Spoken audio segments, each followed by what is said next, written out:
ایسے لوگوں کے لیے جو دن بھر میں 12 رکعت نماز پڑھے، اللہ تعالیٰ اس کے لیے جنت کے اندر ایک محل بنا دیتا ہے۔ یعنی کہ یہ فرض نماز کی بات نہیں ہو رہی ہے، وہ تو دن بھر میں 17 رکعتیں ہوتی ہیں، یہ 12 رکعت نماز کی بات ہو رہی ہے۔ اور یہ 12 رکعتیں کون سی ہیں؟ اس کو بھی ایک حدیث کے اندر اللہ کے نبی صلی اللہ علیہ وسلم نے بتا دیا۔ 2 رکعت فجر سے پہلے، 4 رکعت ظہر سے پہلے، 2 رکعت ظہر کے بعد، اور 2 رکعت مغرب کے بعد، 2 رکعت عشاء کے بعد، اس طریقے سے یہ 12 رکعتیں ہو جاتی ہیں۔ اللہ کے نبی فرماتے روزانہ اگر کوئی یہ 12 رکعتیں نماز پڑھتا ہے، اس کے لیے جنت کے اندر ایک محل بنا دیا جاتا ہے۔ آپ روز پڑھو گے، روز آپ کے لیے ایک محل بنتا چلا جائے گا۔ تو جنت کے اندر جو محل ہیں، تو ایک تو وہ سونے اور چاندی کی اینٹوں کے، اور ایک لال اور سفید موتیوں کی اینٹوں کے، اور ایک پوری اینٹوں کے، پورے موتی کے بنے ہوئے، اور چوتھے پلاٹ پڑے ہوئے ہیں۔ آپ یہاں دنیا کے اندر عمل کر رہے ہیں اور وہاں پر آپ کے لیے محل بنتا چلا جا رہا ہے۔ 4 طریقے کے محل ہو گئے۔ انسان اندر گیا، اس نے دیکھا محل ہے۔ اب سوال یہ ہے کہ کچھ لوگ کم عمل کر کے جنت میں گئے ہوں گے، کچھ لوگ زیادہ عمل کر کے جنت میں گئے ہوں گے، تو کیا سارے جنتیوں کو ایک جیسے محل ملیں گے؟ سب کو برابر جنت میں محل ملیں گے؟ سوال یہ ہے۔ ایسا نہیں ہوگا۔ کیسے ملیں گے؟ پیارے نبی فرماتے ہیں ان فی الجنت 100 درجۃ، بے شک جنت کے اندر 100 درجے ہیں۔ کیا فرمایا؟ جنت کے 100 درجے ہیں۔ ہم مکان بناتے ہیں نا، 1 منزل، 2 منزل، 3 منزل، 4 منزل، ایسے بناتے ہیں۔ اللہ کے نبی فرماتے ہیں جنت کے 100 درجے ہیں، اور ان 100 درجوں میں ما بینا، ان دونوں کے درمیان کی دوری، یعنی 1 درجہ، اس کے بعد میں دوسرا درجہ، ان دونوں کے درمیان کی دوری، پیارے نبی ارشاد فرماتے ہیں کما بین السماء والارض، جیسا کہ آسمان اور زمین کے درمیان کی دوری ہے، اتنی ہی دوری ہے۔ ایسے 100 درجے ہیں۔ یعنی اگر کم عمل کرنے والا جنتی جنت کے اندر گیا اور اس کو پہلا درجہ ملا، اس کے بعد دوسرا درجہ جس کو ملے گا، تو اس کی اور ان دونوں کے درمیان کی جو دوری ہوگی وہ اتنی دوری ہوگی جیسا کہ آسمان اور زمین کے درمیان کی دوری ہے۔ آپ یہ سوچ رہے ہوں گے کہ چلو نیچے والا مل جائے، ہمیں کیا کرنا ہے؟ آپ اندازہ کریں کہ درجوں کے اندر فرق کتنا ہے۔ کم عمل والے جنتی کو ملا، پھر دوسرے والے کو جب ملا دوسرا درجہ، تو دونوں کے درمیان کی دوری آسمان اور زمین کے برابر، اور ایسے 100 درجے ہیں، تو سوچو لاسٹ والا کتنی اونچائی پر رہے گا۔ اور حدیث کے اندر آتا ہے جنت جتنی اونچی ہوتی چلی جائے گی، درجے جتنے اوپر ہوتے چلے جائیں گے، درجے جتنے بڑھتے چلے جائیں گے، جنت اتنی خوبصورت ہوتی چلی جائے گی۔ نیچے والی جیسی ہے، اس سے اوپر والی اس سے زیادہ خوبصورت، اس سے اوپر والی اس سے زیادہ خوبصورت، جیسے جیسے درجے بڑھیں گے ویسے ہی ویسے خوبصورتی بڑھتی چلی جائے گی۔ اس لیے حدیث کے اندر آتا ہے کہ سب سے اوپر والی جو جنت ہے اس کو کہتے ہیں جنت الفردوس۔ اور حدیث کے اندر آیا، اللہ کے نبی صلی اللہ علیہ وسلم نے ارشاد فرمایا کہ جب تم اللہ تعالیٰ سے دعا کیا کرو تو اللہ تعالیٰ سے جنت الفردوس مانگا کرو۔ کیوں؟ اس لیے کہ جنت الفردوس یہ سب سے اوپر والی جنت ہے، اور جنت کے اندر 100 درجے، سب سے اوپر والی جنت کا نام جنت الفردوس، اور اس جنت الفردوس کے اوپر اللہ تعالیٰ کا عرش ہے، اس کے اوپر اللہ تعالیٰ کا عرش ہے۔ اور آپ کو ایک بات اور بتاؤں کہ جنت کے 100 درجے، سب سے اوپر والی جنت الفردوس، سب سے خوبصورت جنت الفردوس، اور اس جنت الفردوس کے اندر ایک جگہ ایسی ہے جو اس پوری جنت الفردوس کے اندر سب سے زیادہ خوبصورت ہے، اور حدیث کے اندر آیا اس کا نام وسیلہ ہے۔ پیارے نبی صلی اللہ علیہ وسلم ارشاد فرماتے ہیں کہ میرے لیے دعا کیا کرو، اللہ تعالیٰ وہ جگہ مجھے عطا فرمائے۔ اور مجھے امید ہے اللہ تعالیٰ کی ذات سے کہ ایک بندہ ہے جس کو وہ جگہ ملے گی، وہ درجہ ملے گا، وہ جگہ ملے گی۔ وَأَرْجُو أَنْ أَكُونَ أَنَا هُوَ، اور مجھے امید ہے کہ وہ انسان میں ہی ہوں، اللہ تعالیٰ مجھے ہی وہ جگہ دے گا۔ اللہ اکبر! سوچو کتنی زبردست جگہ ہوگی۔ سب سے اونچی والی اس میں جنت الفردوس میں سب سے خوبصورت. اچھا ایک سوال یہ ہے کہ جنت کے جو محل ہوں گے تو کیا ایسے ہی بنے ہوں گے بس لمبے چوڑے, یا اس میں کچھ کمرے امرے بھی بنے ہوں گے؟ تو قرآن کریم فرماتا ہے غرف من فوقها غرف مبنیہ, کمرے کے اوپر کمرے ہوں گے, کمرے کے اوپر کمرے ہوں گے. اولئک یجزون الغرفۃ بما صبروا, یہ تمہیں تمہارے اعمال کے بدلے میں دیا گیا ہے, یہ تمہیں تمہارے اعمال کے بدلوں میں دیا گیا ہے. یہ کمرے بھی اس کے اندر بنے ہوں گے. معلوم یہ ہوا کہ جنت کے اندر صرف محل نہیں ہے بلکہ اونچی اونچی بلڈنگیں بھی بنی ہوئی ہیں اور کمرے کے اوپر کمرے بھی بنے ہوئے ہیں. بندہ رہو گے کہاں رہو گے؟ تو کمرے کے اوپر کمرے بھی بنے ہوئے. تو میں نے آپ کو یہ بتایا کہ جنت کے اندر الگ الگ طریقے کے محل ہیں اور اس کا محل کے اندر الگ الگ کمرے بنے ہوئے ہیں اور ان کے درمیان میں درجات ہیں اور سب کو الگ الگ ملے گا اعمال کے حساب سے. اب ایک سوال ہوتا ہے کہ جب جنتی جنت کے اندر جائیں گے تو پتہ کیسے چلے گا کہ کس کا والا کون سا ہے؟ جنت میں گئے سارے گھس گئے اندر ایک ساتھ گروہ کی شکل میں, تو آپ کا کون سا ہے, میرا کون سا ہے, فلاں کا کون سا ہے, ڈھگا کا کون سا ہے, کس کو کون سا ملے گا, کس کو کون سا دیا جائے گا, یہ کیسے پتا چلے گا؟ کوئی چٹ لگی ہوگی کہ یہ مکان یہ محل عبداللہ بھائی کا ہے, یہ مکان یہ محل عبد الرحمن بھائی کا ہے, یہ ساجد بھائی کا ہے, یہ راشد بھائی کا ہے, یہ فلاں صاحب کا ہے, یہ فلاں صاحب کا ہے. کوئی چٹ لگی ہوگی؟ قرآن بیان کرتا ہے وَيُدْخِلُهُمُ الْجَنَّةَ عَرَّفَهَا لَهُمْ, جب اس کے اندر ان کو داخل کیا جائے گا تو یہ اپنے اپنے محلوں کو پہچان لیں گے, اپنے اپنے ٹھکانوں کو پہچان لیں گے. وَيُدْخِلُهُمُ الْجَنَّةَ عَرَّفَهَا لَهُمْ, کیسے پہچانیں گے؟ آپ نے دیکھا ہوگا جمعہ کی نماز پڑھنے کے لیے آپ سارے لوگ جاتے ہیں, سارے لوگ مسجد کے اندر گئے, مسجد بھر گئی. اب نماز پڑھ کے جب باہر نکلے تو کیا کبھی ایسا ہوتا ہے کہ ساجد بھائی راشد بھائی کے مکان میں گھس گئے اور راشد بھائی ساجد بھائی کے مکان میں, عبداللہ بھائی عبد الرحمن کے مکان میں اور عبد الرحمن عبداللہ بھائی کے مکان میں؟ بعد میں پتہ چلا کہ ارے میں تو غلطی سے آ گیا تھا. ایسا نہیں ہوتا. جس طریقے سے آپ نماز کے بعد نکلتے ہیں اپنے گھروں کو آرام سے پہچان لیتے ہیں کہ یہ ہمارا گھر ہے, اللہ کا قرآن کہتا ہے کہ جنتی بھی اپنی اپنی جگہوں کو بڑے آرام سے پہچان لیں گے. فرمایا وَيُدْخِلُهُمُ الْجَنَّةَ عَرَّفَهَا لَهُمْ, وہ اس کو پہچان لیں گے. کس کو کہاں رہنا ہے سب کو پتہ ہے. تو جنتیوں کو اپنے اپنے ٹھکانے پتہ چل جائیں گے کہ کہاں رہنا ہے. اب یہ جنتی پہنچ گئے, لیکن ابھی جنتیوں کو لباس پہننا باقی ہے. ایسے ہی نہیں جائیں گے, ابھی تو پتہ بتا دیا گیا کہ آپ کے یہ ٹھکانے یہ ٹھکانے یہ ٹھکانے, لیکن لباس ہم لوگ پہنتے ہیں نا, لباس کپڑے پہنتے ہیں نا, تو جنتیوں کو بھی کپڑے پہنائے جائیں گے. کپڑے کون سے ہوں گے؟ فرمایا عالیہم ثیاب سندس خضر واستبرق, موٹے ریشم کے, باریک ریشم کے اور کچھ لائٹ گرین کلر کے, بالکل ہرے نہیں, لائٹ گرین, باریک ریشم کے, موٹے ریشم کے, لائٹ گرین کلر کے جنتیوں کو لباس پہنایا جائے گا ریشم کا. آج دیکھیں نا, ریشم مرد نہیں پہن سکتا, مرد کے لیے حرام, لیکن جنت کے اندر ریشم کے کپڑے پہنائے جائیں گے. ریشم بھی کیسے ہوگی اس کو بھی اللہ کے نبی صلی اللہ علیہ وسلم نے بتا دیا. فرمایا ایک مرتبہ مدینہ کے اندر کہیں سے ریشم آئی, ریشم کا کپڑا آیا, اتنا بہترین ریشم صحابہ کرام نے آج سے پہلے کبھی دیکھا نہیں تھا.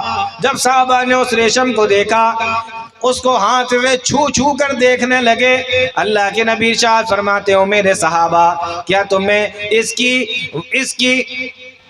چیز کو دیکھ کر, اس کی خوبصورتی کو دیکھ کر, اس کی عمدہ ترین نفاست کو دیکھ کر تمہیں تعجب ہو رہا ہے کہ اتنی بہترین ریشم کا کپڑا, کیا تمہیں تعجب ہو رہا ہے؟ کہاں اللہ کے نبی ہمیں تعجب ہو رہا ہے. پیارے نبی نے ارشاد فرمایا ساری دنیا کی ریشم کو اگر اکٹھا کر لیا جائے, وہ ساری بہترین ریشم بھی مل کر بھی اس رومال کا مقابلہ نہیں کر سکتی جو اللہ تعالیٰ جنت کے اندر میرے صحابی سعد بن معاذ کو پسینہ پہنچنے کے لیے دے گا. سوچو رومال کا یہ حال ہے کہ دنیا کی ساری ریشم مل کر اس کا مقابلہ نہیں کر سکتی. جو پسینہ پہنچنے کے لیے رومال ہوتا ہے انسان کے پاس, جنت میں جو رومال ملے گا سعد ابن معاذ کو, اس کا مقابلہ پوری دنیا کی ریشم نہیں کر سکتی. تو کپڑے کیسے ہوں؟ کپڑے ریشم کے پہنائے جائیں.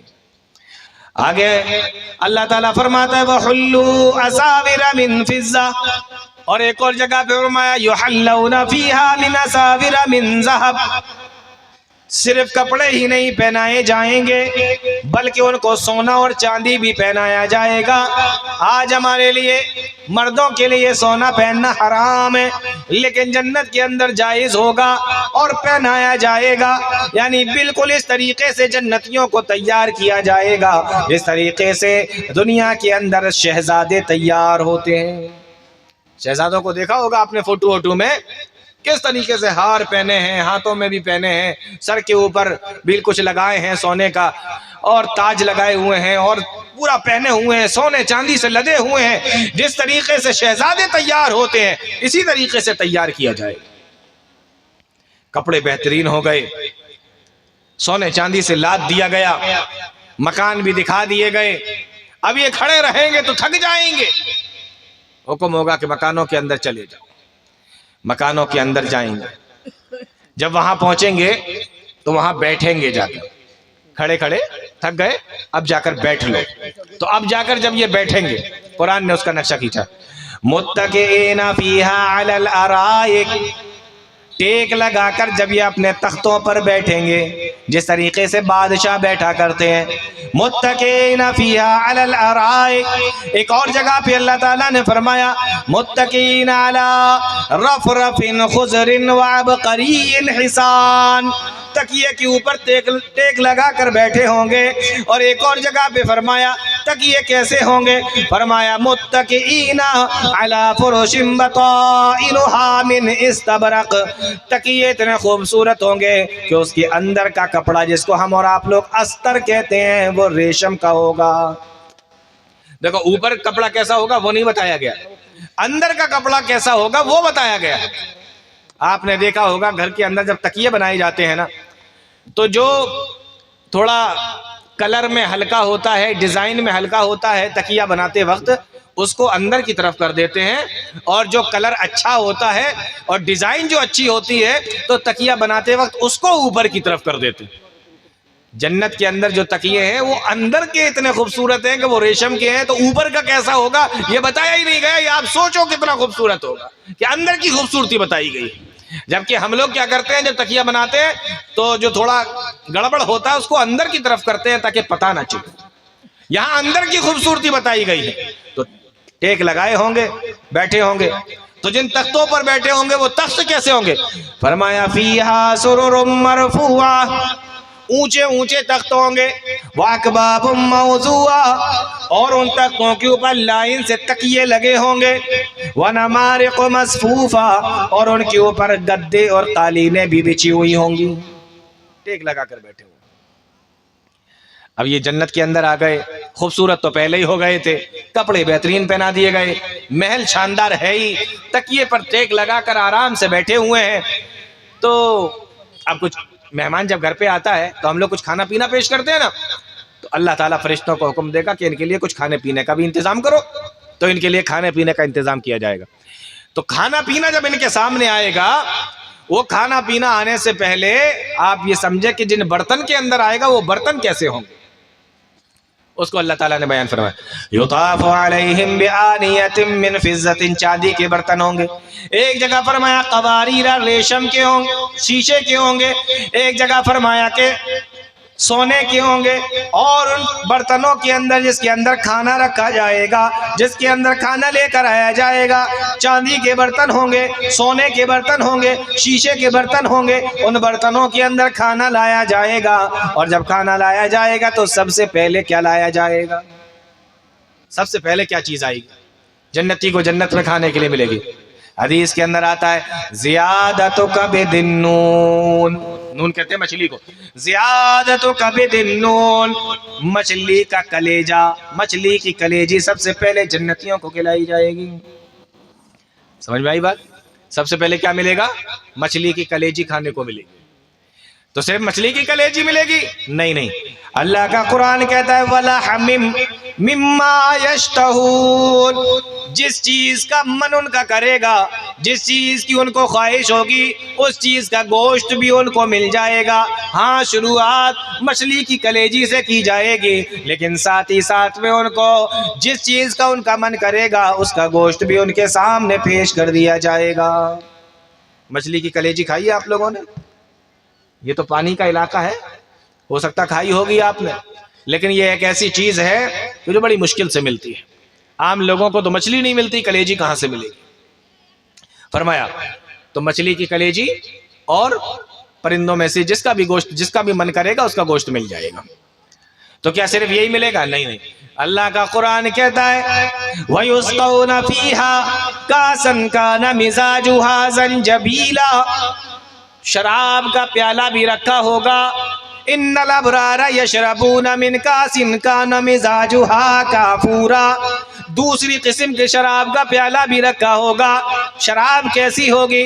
وسقاہم ربہم شرابا طہورا، پاک شراب ہوگی، دنیاوی شراب کی طرح نہیں ہوگی۔ یہاں تو آدمی پی لیتا ہے تو نالیوں میں لوٹتا پھرتا ہے، اپنا ہوش نہیں رہتا، اول فول بکتا ہے۔ پاک شراب ہوگی، اور قرآن کہتا ہے کہ الگ الگ قسم کی ہوگی، ایسا نہیں ہے ایک ہی قسم کی پلائی جا رہی ہے آپ کو، الگ الگ قسم کی۔ دنیا میں حرام ہے، وہاں حرام نہیں، وہ پاک ہوگی۔ اس کو پینے کے بعد انسان بہکے گا نہیں، اول فول نہیں بکے گا، چکر نہیں کھائے گا، گرے گا نہیں، دماغ نہیں گھومے گا، ایسی شراب ہوگی۔ تو کھانا ہو گیا، پرندوں کا گوشت ہو گیا، شراب ہو گئی۔ اب ہم لوگوں کی عادت کیا ہے؟ کھانا کھانے کے بعد ہم لوگ میٹھا کھانا پسند کرتے ہیں۔ ہاں بالکل، بس یہ لاسٹ بتاتا ہوں۔ کھانا کھانے کے بعد ہم لوگ میٹھا کھانا پسند کرتے ہیں، تو وہاں میٹھے کا کوئی انتظام ہوگا؟ اللہ کا قرآن کہتا ہے فِيهِمَا فَاكِهَةٌ وَنَخْلٌ وَرُمَّانٌ، وہاں پر ہم ان کو پھل کھلائیں گے، انار بھی ہوں گے، انگور بھی ہوں گے، اور دوسری چیزیں بھی ہوں گی، ان کو وہاں پر کھلایا جائے گا۔ اور جب جب ان کے سامنے اس کو پھلوں کو پیش کیا جائے گا، كُلَّمَا رُزِقُوا مِنْهَا مِنْ ثَمَرَةٍ رِزْقًا قَالُوا هَذَا الَّذِي رُزِقْنَا مِنْ قَبْلُ، جنتی ان پھلوں کو دیکھنے کے بعد میں کہیں گے یہ تو ہم دنیا کے اندر بھی کھایا کرتے تھے۔ یہ بڑی اہم چیز ہے، ذرا سنیں اس کو۔ جنتی کہیں گے یہ تو ہم دنیا کے اندر بھی کھایا کرتے تھے، یہ تم نے کیا رکھ دیا؟ انار میرے سامنے، انگور میرے سامنے، کیلے میرے سامنے، یہ تو ہم دنیا کے اندر بھی کھایا کرتے تھے۔ اللہ کے نبی فرماتے ہیں لیس فی الجنت شیء یشبہ الا الاسماء، جنت کے اندر جو چیزیں بھی ملیں گی نام ان کا دنیا والا ہوگا، لیکن اس کی تمام چیزیں اس کے علاوہ ہوں گی، صرف نام ہوگا کہ یہ کیا چیز ہے، یہ کیلا ہے، تو نام کیوں چینج نہیں کیا؟ یہ بڑی زبردست چیز ہے، اللہ تعالیٰ نے نام چینج کیوں نہیں کیا؟ باقی ساری چیزیں، اس کا کلر، اس کا ٹیسٹ اور اس کا ذائقہ، سب کچھ اللہ تعالیٰ نے چینج کر دیا، لیکن نام وہی رکھے جو دنیا والے۔ کیوں؟ اس لیے کہ نام بھی چینج کر دیے جائیں، اور پہلے سے ہی ساری چیزیں چینج بھی ہو گئی، تو آپ کھاؤ گے کیسے؟ آپ کو جب پتہ نہیں ہے کہ یہ کیلا ہے، اس کے چھکل اتارنا پڑتے ہیں پھر کھانا پڑتا ہے، تو آپ چھکل سمیت بھی تو کھا سکتے ہیں نا، اس لیے بتا دیا گیا یہ کیلا ہے، تو آپ کو سمجھ میں آ گیا کہ اس کے چھلکے اتارنا ہے اور اس کے بعد میں کھانا ہے۔ آپ کو بتا دیا گیا کہ یہ انار ہے، تو آپ کو سمجھ میں آ گیا کیسے کھانا ہے۔ تو اس لیے نام وہی رکھے گئے جو دنیا والے ہیں، باقی ساری چیزوں کو الگ کر دیا گیا۔ تو اس طریقے سے جنت کے اندر جنتیوں کی ضیافت ہوگی، اور بھی کچھ باتیں تھیں لیکن وقت بہت زیادہ ہو رہا ہے، حکم ہو چکا ہے اور میرا وقت بھی ختم ہو گیا ہے، باقی باتیں پھر کبھی انشاءاللہ۔ اللہ تعالیٰ نیک عمل کی توفیق عطا فرمائے، قرآن و حدیث کو سمجھنے کی، اس پہ چلنے کی توفیق عطا فرمائے، آمین یا رب العالمین۔ وآخر دعوانا الحمدللہ رب العالمین، والسلام علیکم ورحمۃ اللہ۔